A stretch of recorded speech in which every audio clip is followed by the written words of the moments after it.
Tole je en starejši televizor v stavbi Radia Slovenije, ki ni tako pameten. Potem smo pa, zdaj boš ti prišel s kamero sem, dodali pamet v obliki Chromecasta. Tukaj se vidi, smo ga tudi poimenovali Chromecast 202, ker val 202, to je kao šala, ki je slaba, ampak deluje. In zdaj bomo probali na našem telefonu, v Facebook aplikaciji, na TV spraviti video oddaje Hey DJ, ki jo oddajamo vsak ponedeljek preko Facebook Live sistema. In ker valjda to nočeš vsakič gledati na majhnem telefonu, ampak bi raj gledal na velikem zaslonu, bomo zdaj videli, če to dejansko deluje. Se pravi, zdaj pa Facebook video na televizijo prek telefona, vmes je pa Chromecast. Zaenkrat dobro kaže.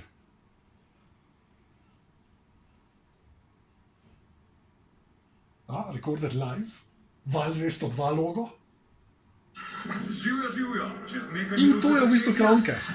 Da se gor metati iz YouTubea stvari, podcaste, lahko iz računalnika dejansko vržeš gor cel zavihek iz brskalnika, lahko pa tudi zrcališ sliko, ki je na telefonu, neposredno na televizijo. Tako da Chromecast, pametnejši televizor, če nič drugega. To je to, od bita do bita.